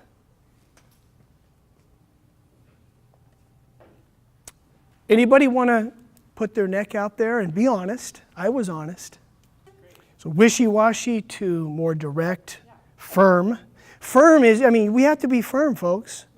You got to follow through. Follow through is part of being firm. I'm going to be firm by following through. Mr. Greene ain't going to give up. We're going to do this, guys. Come on. I know we've done it 3 times, but Mr. Greene's getting a little frustrated, but we're going to do this until we get it right. Because I know this is best for you. And I don't want to let you down. I got to sleep at night, folks. I want to make sure we learn this, right? Tonight, what I'm going to do when I go home today is think about what I taught you. Did I do it well? Where was my mistakes? Where could I have done something different? Right, that reflection. And because I know I want to do my best, I'm trying to think of how to make it better. Right? So being firm means clear, firm voice, over and over, very direct, broken record sometimes. What makes it so difficult to master this firm, calm finesse? What makes it difficult to be that way? Mr. Greene, how can you be the same guy every day? Okay? In regards to classroom misbehavior, we all need to say this loud and proud. It is not about me. Okay? On a count of 3. Can we do that? 1, 2, 3. It is not about me. Get rid of that idea. Sometimes I brought it up to a kid. I said, man, why do you keep doing that to me all the time, man? Every day you're coming in, you're dogging me. oh man, Mr. Greene, it's not about you. I'm sorry. I got all this stuff going on, and I had a real bad experience last class period. I'm sorry. See? He was telling me it wasn't about me, but I started to make it about me. He's not out to get me. Now, if you do the wrong things over and over and you start to be the ogre in the classroom, yeah, then kids are going to start taking it out on you. And it will become about you. Whenever the class, that critical mass begins to turn against you, that means you've done some things really wrong, and they're going against you because it is about you. You're being mean, you're being disrespectful, you're not being kind, and now they're starting to go against, and you'll feel that tide. You never want to get to that place, because once you lose the critical mass, you don't get them back. You will struggle for the rest of the year. Now, I don't want you guys to get all freaked out. That doesn't happen overnight. That's the teacher who over and over for months into the year, they're just mean. They just don't care. And then by mid-year, you'll start to feel the tide turn. You guys will not be there, but that is an extreme case. And you know what, usually, I'm not ignoring you, so please, just for a minute, I will get to you. I won't ignore you. Usually in a classroom, it's usually one. I don't know what it is, but usually it's one. Maybe it could be more, but I've always had experience with that one kid and getting them to be included. It's not magic, and it doesn't happen overnight, and sometimes it starts with pulling them aside one-on-one in a calm place, maybe not even in your classroom. Often classrooms to those kids, that classroom hurts. It's painful to be in there. It's not about you. It's about class itself. It's about school. They've had awful, rotten experiences. I guarantee you that's why they're that way. So maybe meeting them somewhere else. I've bought a kid lunch and we ate out in the courtyard in a private place where we sat and ate. And my goal was to find out what he wanted from me. What was his ideal class? Find out that, yeah, life was really bad in school and he had some bad experiences and he shared those with me. What can I do? Well, there's nothing much you can do, but if you did this and this, that would help. And then pretty soon a little more came out. Then I would pull him aside in class. Anything else I can do for you? But it's got to be within the class rules. It's got to be reasonable, right? And then sometimes that kid would just sit there and he wouldn't do anything. But what I would always do is I would come up to that student every day for the strong start, had them tell me what they were supposed to do. Did you need any help? Is there anything I can do for you? No, I'm good. He's told me he knows how to do it. He still sits there. But I keep coming back throughout the period. I keep coming back. Days, maybe weeks. He might sit there and do nothing. I try not to get parents involved in those kind of students because I think part of the problem is at home. So bringing the problem from home doesn't help. I want to take care of it between he and I. I might try to encourage him to do a responsibility in my class, some kind of, whatever it is, some kind of little responsibility. Try to include him in a conversation where maybe I'll have a sidebar with him and then say, I'm going to bring you into the conversation because that was awesome. Get his okay, and then have him speak out to the class and say, that was awesome. It's constantly including him, constantly checking in. Then you might have to go, up above. You might have to include administration in that as well and come up and formulate a plan, because maybe then it's beyond your classroom. You're getting 3 weeks into the gig and he's still doing that and he's not stopping the behavior. You need to bring in the troops to help devise a plan. And with PBIS, it's all about creating a plan which involves not just you, but other people in your team to help take care of that. Sometimes those kids, when they see that team supporting them, it's like, wow, they kind of care about me. I got all these adults who are helping me out. So PBIS will be a big lifesaver for kids like that if you get weeks in and it's just still not happening. Thank you. Good. Making connections, the human connection, the sidebar. right? With a kid like that, I might just start talking about rap with him sidebar. He's not getting any work done, but we're building the connection that later on. Exactly, because don't expect to change that kid overnight and don't expect him to ever be perfect, right? There will be outbursts, there will be times where they'll fall back. But if you're building the trust, they become less and less. The connection is huge. You know, you can tell them you like them, and that's good. Man, I'm really glad you guys are here today. I use that a lot. Man, it's Monday, and I'm tired, and I feel kind of cranky, but I'm glad I'm here. You guys brighten my day so I can get on with today. And the kids are like, hey, that's kind of cool, right? You're setting the tone for the class, and you're telling them genuinely, right? But then I can't just tell them. I got to show them, right? You guys have all been through that. People can tell you they like you, but it's like, but you got to show me, you know? Telling somebody you love them 1,000 times is great, but you also need to see and feel the love as well. If not, you don't believe it. It's not genuine, right? You know, if you go into a classroom, a teacher will tell you a lot by where they walk or sit in the classroom. If you see the teacher behind the desk, they've kind of surrendered, and they're also keeping distance from the students, or you get the teachers who will wander back and forth, but only in the front of the class. They don't go down the aisles. It's almost kind of like, you know, the kids got cooties or something. They don't want to catch something. They're building distance by using proximity, and it's kind of us versus them mentality after a while. And the kids are like, man, he doesn't even want to talk to me. He doesn't walk down the aisles, right? Just by where he's positioned in the class is telling the kids a lot about how he doesn't care. And when kids tell me the teacher doesn't care, I'll say, why do you say that? And they'll say, because he's always behind the desk. He's on his phone.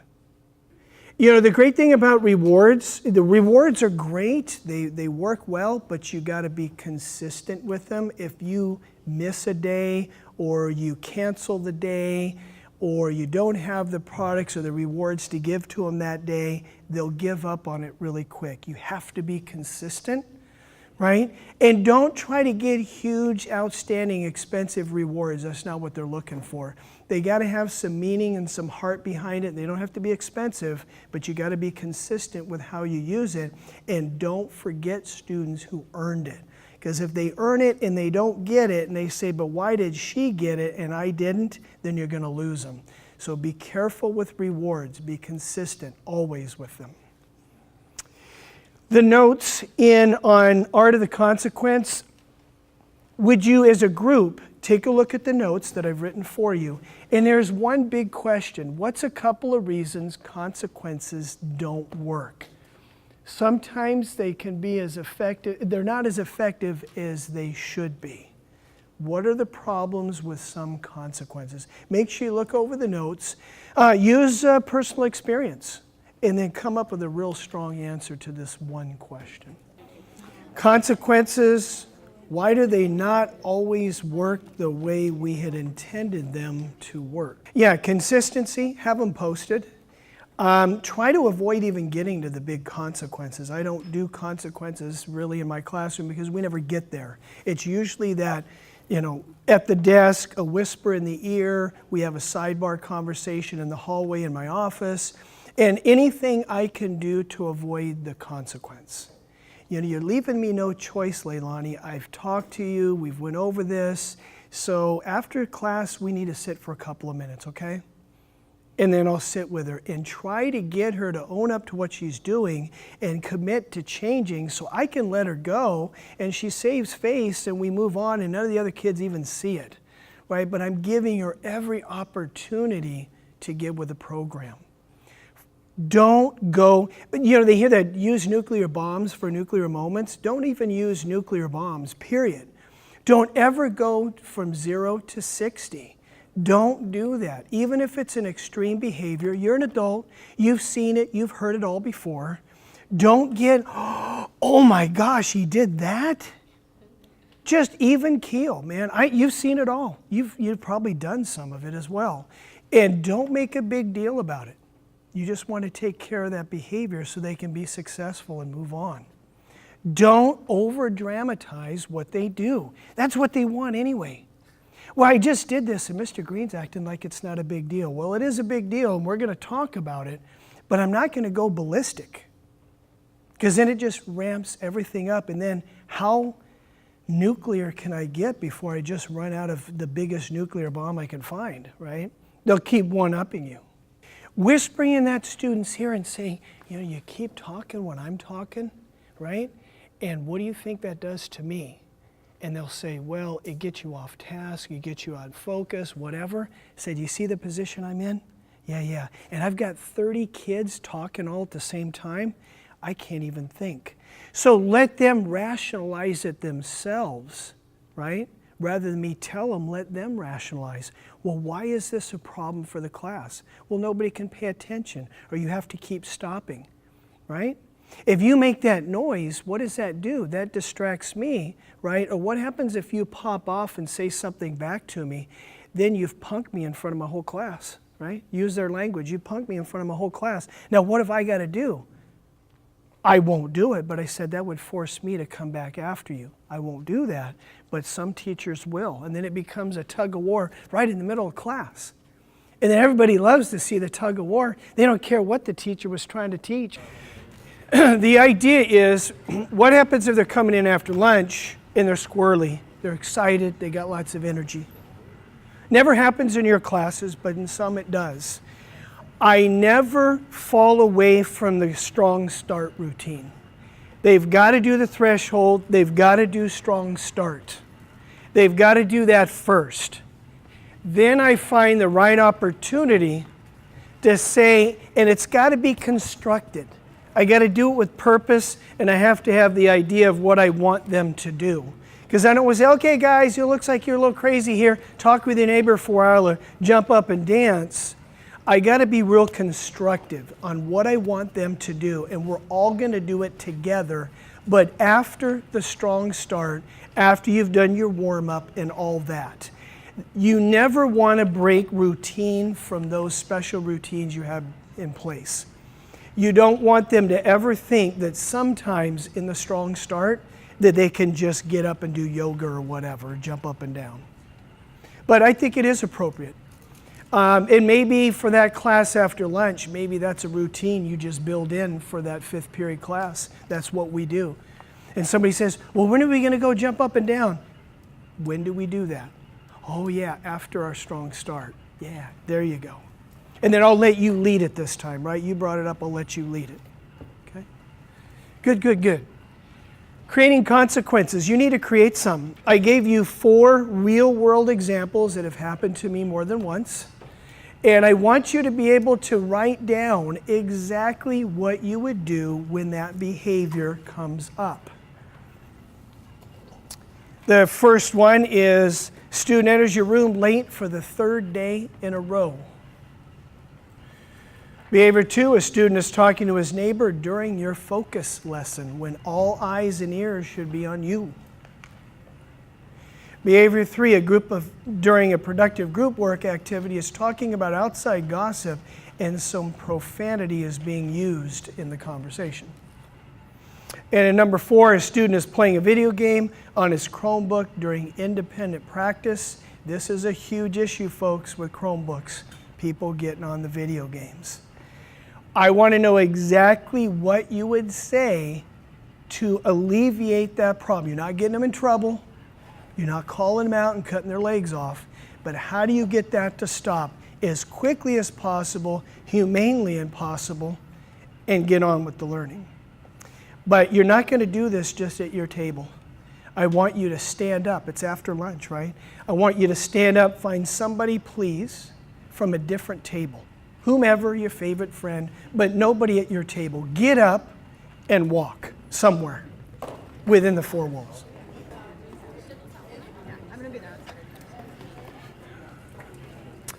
All right, in the first situation, the operative words are, it's the 3rd day in a row. One of my pet peeves, the old hill to die on in my class, is tardies. I hate people walking in late. I make it a big deal the first day and the 180th day. I never waver from tardies. It's just my hill to die on. Jake, am I right? And I've just enforced it. He knows it, and he keeps it going in his class, and he'll do it this year as well. It's a real big lack of respect. They just don't care enough. Is there a reason once in a while for a kid to be late? Is there a life reason? Sometimes, but those are very, very few. Most of the time, it's their fault. That's when the behavior is truly them. It's on them. And we need to alleviate that right away, because a lot of teachers around you may not have the same policy, right? They may not, but you can. I've seen kids, they go late to every single class, but they make it to my class on time. Well, if they can make it to mine, they can make it to anybody else's, right? Because of what? What is your policy? What do you do? First thing is, we talk about the policy for my classroom. I have 3 bathroom passes. It's on a sheet of paper, and it's for 1 quarter, 9 weeks. You can use that for a bathroom break. You can use that for a tardy, okay? But you only get 3. They come in, a few seconds tardy.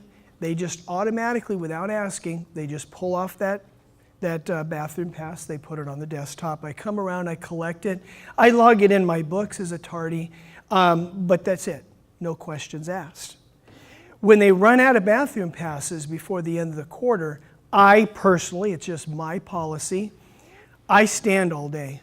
I work, and I'm old, a lot older than they are. So if I can stand and work, they can stand and work. They turn their desk around, they still have their laptop, their Chromebook, and they work just like everybody else, except they're vertical, and they get to burn calories. So they'll be in better shape. That's just the way it is. If it's somebody who can't stand, and we'll have those students as well, then you're going to have to compromise their time. You have to take some of their time out. They have to own it. They have to owe it back. But when they stay after class, break, lunch, whenever, it's specific time, and they must work during that time. So when they leave, they don't say, well, that was a waste of time. You're doing what you should have been when you miss class. Okay? If you don't want to do the standing routine, then they just owe you time. But you have to be on top of that. You have to follow through, because when you hear one kid say, but he didn't have to stay, it throws everything out the window, right? That equity piece. So you got to be on it. And you got to make an example of somebody. When that 3rd tardy happens, and that's it, I mean the 4th tardy actually, and the kid runs out of passes, I make them stand. Everybody sees it. They're working, but they're standing. It stops. If you're going to take time out, you have to deliver, and you make sure that that kid stays, because he will tell his friends. Yeah, he... Related to that, if they know that you can take it, they probably won't even have that. Yeah, I think when you build in your cell phone policy, if it's strong and you've built it in and it's consistent, you will avoid most of those. And that's the thing with any behavior, right? You avoid the extreme behaviors if you've done it right very first day and you keep talking about it, practicing with it. Then you avoid a lot of those big, huge problems of a kid who just doesn't put it away. You know, if a kid's got it out and you use a hand gesture to put it in their bag, that should be enough. For that kid to say, no, shake his head and still do it, then you've probably done something wrong early in the year that allowed that student to say, no, not going to do it. I've actually had teachers say that, where a student just shakes their head, not going to do it. Why? One student told a teacher, because you never enforce it with everybody all the time, you change your mind too much. So I'm not going to give it up. I've got something really important to do here, and I'm just going to do it. As a teacher, you're like, yep, they got me, right? Then you got to go back, revise your policy, and then start over teaching it again and making sure you're consistent with it. The rest of the day, how do you handle that? Yeah, I knew that was going to come up. So we were talking about tardies, and I thought somebody's going to ask, well, what about that first class? First class, you're going to get those tardies. You know, my mom's taken my 3 siblings to different schools, and they woke up late. Those things are going to happen. It is a trust issue, but you know what? When you're building the connections with students, students will be honest most of the time. They really will. And that's when they come into class, they're late. you don't make a big deal. You don't shout out at the door that they're late. And don't let your students call them out either. You're late. Middle school. It's a big middle school thing. Maybe not so much high school, middle school, big deal. Let them come in late. Let them do the strong start. It's in the strong start that you're then going to go to them, whisper in their ear, and find out why were they tardy. They're on the spot. They're embarrassed for being late because they know being late's a real big deal in your class. They will tell you the honest truth. They just will. And you find out. Okay, you got to pass. Can you tell mom to wake up early, or maybe not have so many kids? Anyway, whatever it is, I'm just teasing. I actually had a student who says that she was taking the siblings to 3 different schools, and it was like, okay, well, if that's really the truth, then then that's just the way it's going to be. And sometimes they're going to be late, and so when that kid comes in late, I'll usually go in and I'll say, same reason. Yeah, mom got late again because she had to take all my siblings. And, we just kind of build that rapport right from. I think so. I'm hearing some discussion here, guys. You guys have an answer? Could you share out with the group? Right? Oh, no, we were just discussing, right? Okay. You're not putting them down. You're honest. You're saying, I want to hear what you have to say. But also I'm letting them know that then you're talking too much. If I can hear you and I have to go over there, but I'm not calling out one single person.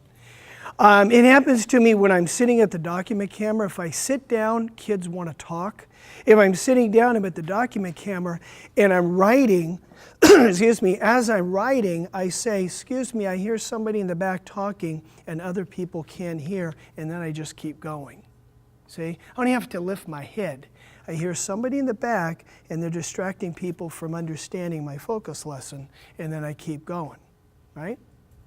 If I still hear it, then I might do exactly that approach. Go over there and say, excuse me, I think you guys have a question over here. We need to hear it, right? We want some good information. Oh, no, that's okay, Mr. Green, we're good. So well, with adults too.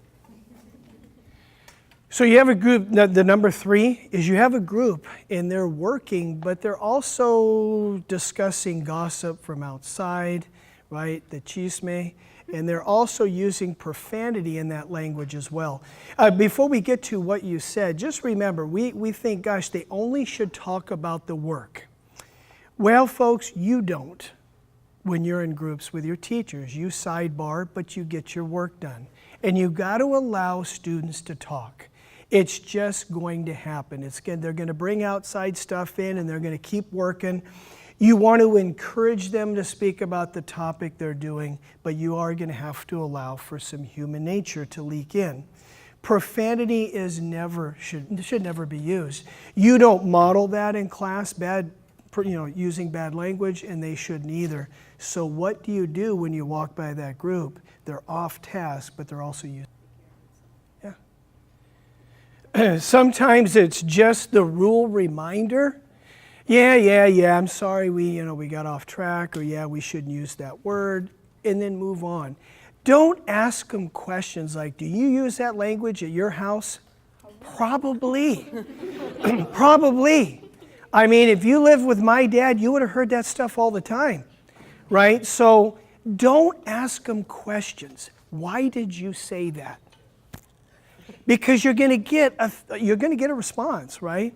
And I don't care why they did it. I just want it to stop. I want them to go on and learn. Don't ask questions when kids are doing bad behavior. It opens up a huge can of worms, right? Huge can of worms. Those are great ideas. That's the easy way most of the time. Sometimes you'll have to pull a kid out because he uses the words again. When you're in group activities, it's a lot easier. I'd walk up to Sandra, I'd pull her, say, I need to talk to you. I already talked to you once about this, right? You know what the rules are, blah, blah, blah.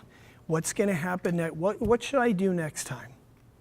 Keep me after class. How long? Well, depends. If I keep doing this, maybe 3, 4, 5 minutes. Okay. I don't want to do that. So please get back and quit using the language, right? See, I'm putting it that way. I don't want to keep you after school. I don't want to keep you in at lunch. I don't want to make you stand up and work. I want you to be with everybody else. See, I'm trying my hardest to keep the kid from being in trouble. I try to avoid punishment at all costs. Know that they'll all be accountable for it. Yeah, the class keeps themselves accountable. And that happens with your rules in general. If you have to practice going outside and coming back in, I heard two people, they were screwing around and they had to go back, we have to all go back outside. They know who screwed around. I'm not going to call them out. However, they're going to say, Johnny, shut up, man. Next time, come back in and don't do whatever it is he was doing, right? Mary, come on, man. You know what to do. I don't want to have to go out there again. And so they'll police themselves. And that's when you know you're starting to build that classroom culture, because they start to do a lot of that management for you. Rather be just teaching. So number 4, you have a kid who's playing video games on the Google Chromebook. They won't do that in your class, right? But they will do it in somebody's class. It's a huge issue that I didn't have a problem with more than 2 years ago, right? That wasn't an issue, but it is now. And so what are some easy ways to get that kid to stop? And what could be an appropriate consequence if they keep it up? So what could that student do? Let me answer this one myself. I go up, it's proximity. Sometimes just walking up and looking over at the screen, and you look at their face, and they smile, and then they click off that tab, and they get back to work, right? If I have to tell them again, sometimes it's just, I'm not going to walk over here again, right? You know what I'm talking about. The third time, I need to have a consequence, right? They're using a Chromebook. The obvious consequence, they close the Chromebook. I don't want to take it away yet because that's treating them like a baby. No, it's going to be in front of them, but it's going to be closed. They're going to shut it down, and then they're going to do it on paper. They don't get out of the work, but they're not going to use the computer. If I see it to become a habit, then when they come in, they just don't have their laptop out. I just tell them, I put a sticky note. I use sticky notes a lot. The sticky note is already there. When they walk in, it says, don't get out your... This video here is super, super short. And some of you are going to watch it and go, really? We're watching kids pull paper apart? You're missing the point. She does this masterfully. A very simple task. But listen how she delivers it, how she teaches this. It looks to me like they've done it before, but obviously not enough, so she's being very clear and she's reteaching it as she tells them what they need to do. Again, get past the really pulling the paper apart. It's a little deeper than that. Holding them accountable by giving them a time. She repeated the directions. They were nodding their head like they've done this before, right? So she wasn't having to walk them through it all. A very simple task, right? But it's something that she wants to build in where very soon she'll probably just say, you know where to put your papers. And they'll just go, and they'll put it in on their own. Real simple, real short and sweet, done. How is a teacher effective in delivering the instructions? Why don't you answer these two? I don't know if we need to actually share them out, but if you would just answer those two in the workbook.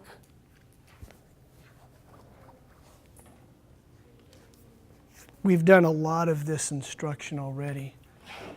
Class, we can bring it back here. There was a comment at the table I was talking with, a little kind of drill sergeant in tone. This is a northeastern prep school. It's a charter school with poor, disadvantaged inner city black youth. And community got together and decided that that was the structure they wanted for their school. And everybody had to buy into that philosophy. To me, little too drill sergeant-like. I would lighten the tone, maybe even make it kind of silly, because it really is kind of a silly thing, but it's important. But for her, she kind of made it like this is like the end-all thing you've got to do. It's not that big of a deal, so I'd probably be silly up there and do something with it before I had them do it. How was she effective, though? Jake, you said something over there about her effectiveness, which leads me into just that. Don't do anything unless you got 100% compliance. Don't talk over kids. Don't do it when 99% of them are focused, but the 1% are. You need to get 100% compliance before you teach anything. But what happens? We get pressed for time and we want to rush things. Don't do that. Slow it down, get everybody on board. You'll speed up later on. I promise. And then think about the way you can improve your instructions. And we don't have to have you share those out. But now you're thinking, you know what? Maybe I do need to get 100% compliance. Maybe I need to be more specific. Make the directions short and simple. This is just a cartoon I had up after a break we did at the other workshop. But you might have some high schoolers who actually be serious about this. Do you have any? Somebody had a question over here. Anthony? Yeah, putting that a sense of urgency, because you don't want something very small task to drag out, especially passing papers, right? You don't want that to take, 20 minutes. Okay, you want your students, this is in the workbook, and you see that big blank space. The idea for that was, it was unintentional that I put it there, but what students were doing, and which I think is a good idea, is they actually drew with arrows and desks and all that, how the students would arrange themselves.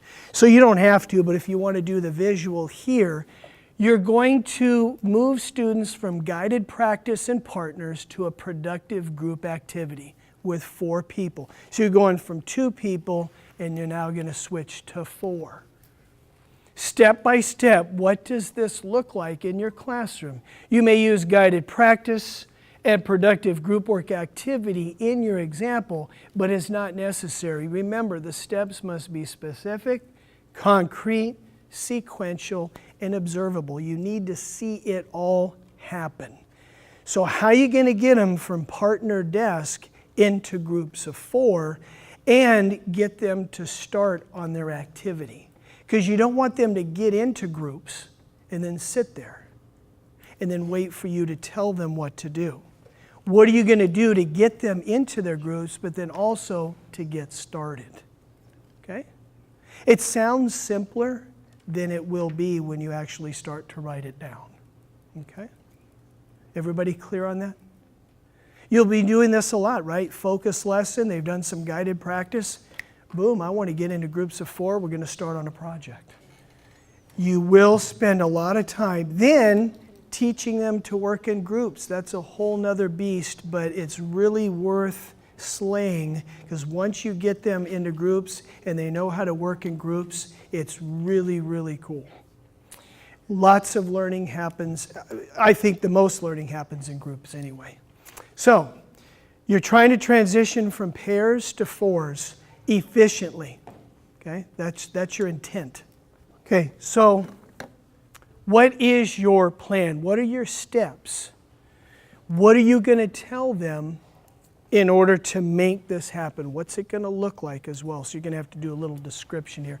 Very good, very good. If you have a classroom that has desks that fit 4 students, then good for you. Johnson & Johnson, they're not the company. They're 2 men who've written on cooperative learning, want all work to be done in groups. That's up to you.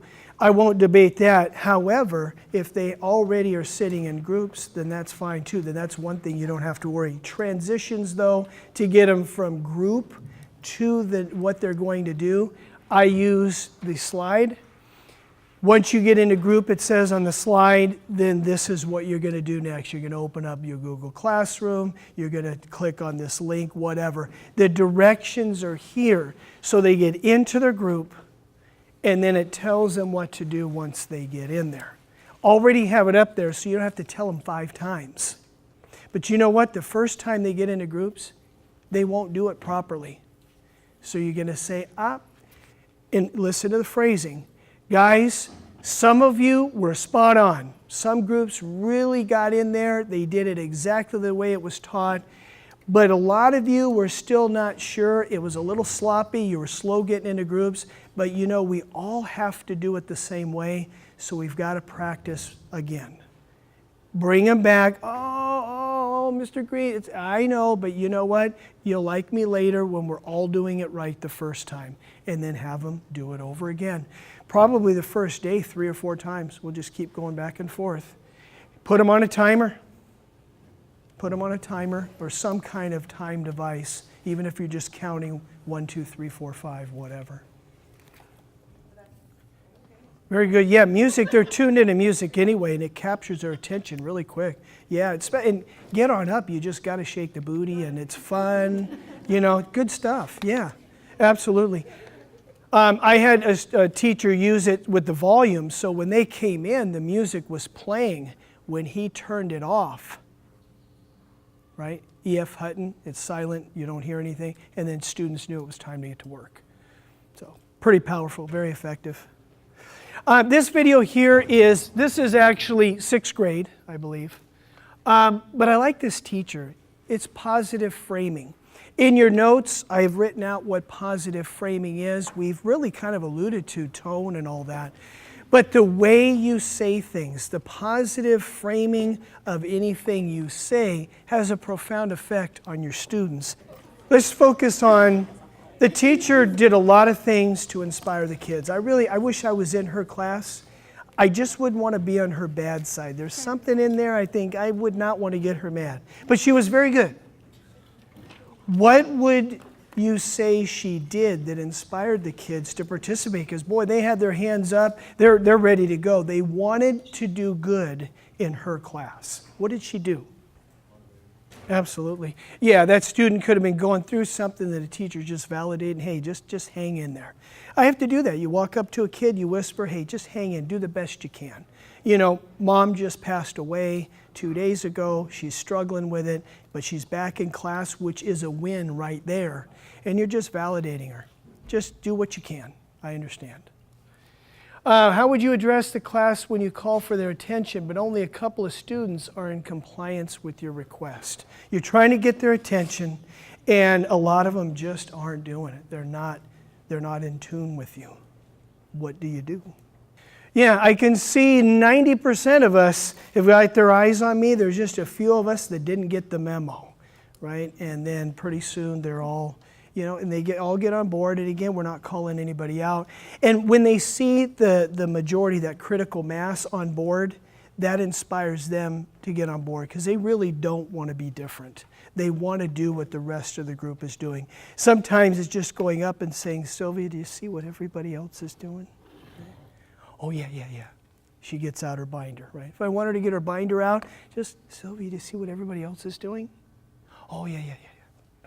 Yeah, it's that kinesthetic thing, right? When you're snapping fingers or jumping or clapping or whatever, the kids think that's neat. And yes, even the upper high school kids do. They like that kind of stuff. It's okay to do that with them and be silly. Maybe some things might be a little bit, too young, but for the most part, they like that stuff. Get them to do something just moving their hands. Because you notice what kids do when they start to get antsy, they start to move their hands. They got to do something with their hands. They can't just keep them on. When to praise, right? When to praise and when to just give acknowledgement. Sometimes we don't want to praise every single minutia that they do. Some things aren't worth a praise. Some things are worth being acknowledged, however. So the question out of it is, when do you use praise and when do you just use acknowledgement? So in your group, when you're writing that out, give a couple of examples of each, just like 2 examples of each. You got to be careful giving too much praise or it won't mean anything. All right, ladies and gentlemen, let's bring it on back. I heard good conversation. Sounds like you kind of already know. Because as a student, you've been praised and acknowledged, but you know that sometimes when you get praised for something wasn't really a big deal, it really doesn't mean much to you. I've been burned on that where I overpraise somebody and the student didn't really think it was that good to begin with. And you're like, ooh, now she's not going to trust any of my opinions later on. See, I got to be real careful with praise and acknowledgement. So when should we acknowledge behavior, good behavior? When should we acknowledge anything? Yeah, when they're following your routines, you're acknowledging that. But you're not going to praise them for it. And even for those students who have a hard time with the compliance, try to find some things you can at least acknowledge, even the small things you could acknowledge. and the small things that you think are worthy of praise, make sure when you find those that you praise them. They need to hear that. Even your big tough kid who, I don't need any of that, yeah, he does. And that's why he acts out, because he needs some acknowledgement. In his case, he's acting out because he wants the attention. Attention in his eyes is some kind of acknowledgement, even though it's for negative things. We have, for the precise praise, I gave you 3 actions. Student's desk, you see a student looking at her exam with an A grade on it. Are you going to acknowledge or praise? Raise your hand if you would acknowledge that. Raise your hand if you would praise that A. It could be from any class. And it depends on the student. So we all agree it's definitely a praise because it is an achievement, right? However, that A student, often we kind of neglect those A students. We just kind of expect their behavior to be good, and we expect their grades to be good, right? And the only time we say something is when they fall. Wow, you only got a C on this one. What happened, right? And the kid's like, hey, leave me alone. I'm human. I had a bad day, right? So it's okay. It's okay. I wouldn't go every time they got an A on something and say good job. But I would say once in a while, kind of strategically, when we say it's been a while, I want to let that person know from time to time to validate that what they're doing is important and of value, because it is an A.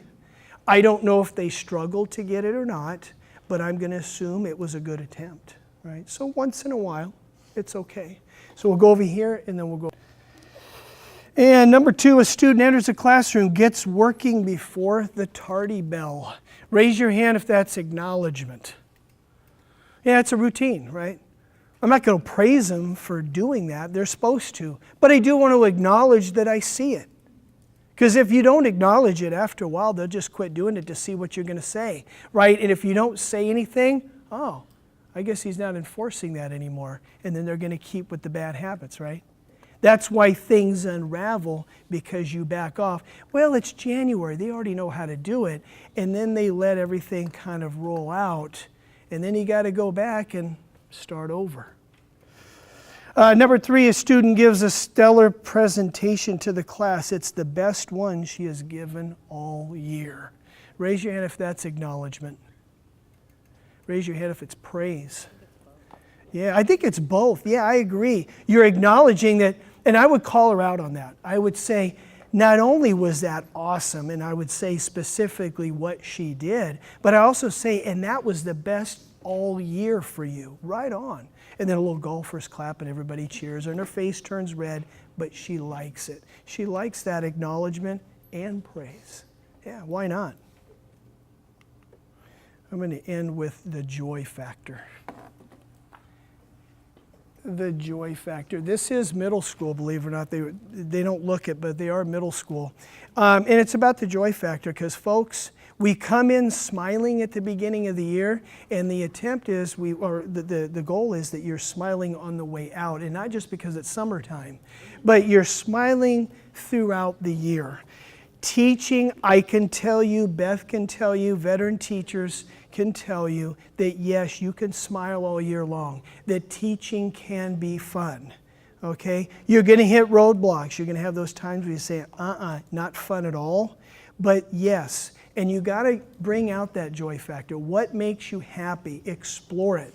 Not only academically in class, but also on your own. Go out and take those walks, do those things you like to do so you're emotionally healthy in class. And this is just a real quick video. It's kind of funny, humor in the classroom, the sillier the better. I don't know that those videos I showed you, that's probably kind of too lame, but you want to use self-deprecating humor sometimes. You want to use silly, just funny, silly humor, not comedy store humor. Don't think because they're 17 and 18 that the humor needs to be real sophisticated. Actually, I argue they just like the silly, nonsensical stuff because they'll laugh at you, and that's okay. You want them to laugh at you and have a little fun, right? Because that helps, again, build community. It's a safe place to laugh. For crying out loud, classrooms need to be more fun. Not just fun activities, but just people that are engaged like that, you know, man, I want to be in that classroom because he's going to say something silly and he's going to move kind of weird. We're going to do some fun activity. And most importantly, we're going to learn something, right? That's what this game is all about. Guys, before I let you go here, would you look in the back? There was a misprint. So when you flip over, you got joy factor. Then when you flip over the next page, it says discussion points on the left. That's the old one. On the right is procedures that I systematize when you're starting to create your procedures for your routines. These are things that most teachers systematize, me in particular. If you flip it over, you're going to see the right one, the tips for making meaningful connections with adults. If you do those 14 things every day, and they'll come second nature, kids will want to be in your classroom. They'll want to learn. You're going to make connections with these students, and they're going to remember you for a long time. I was just the other day going through McDonald's drive-thru, and the person there said, "Hey, Mr. Greene, do you remember me?" Right, and we started talking. I go to Kmart, I go to Walmart, I'm downtown. "Hey, Mr. Greene, how you doing?" And we're talking about people that are in their, you know, almost touching 40, some of them. I've actually had 2 students who I had their mothers as students. And that gets really, really weird. It really does, like, oh my gosh, really? Yeah, he comes up, one student, I digress for a minute. He brings a panoramic picture and he goes, hey, Mr. Greene, here's my mom, right? It was like back in 1996. And he points around and I go, "That's not your mom, that is." And I point around and he goes, "Oh." So he couldn't even find his own mom in the picture. I said, "Really?" I said, "I haven't seen your mom in how long, but I could picture it." Because I have that picture of the 12-year-old kid in my mind, right? She hasn't grown up. You're going to build so many connections that'll last a lifetime. This is the coolest job you could ever have. When kids start coming back and they look up to you, I had a young lady look up to me and she said, "Mr. Greene, you changed my life." That's pretty heavy.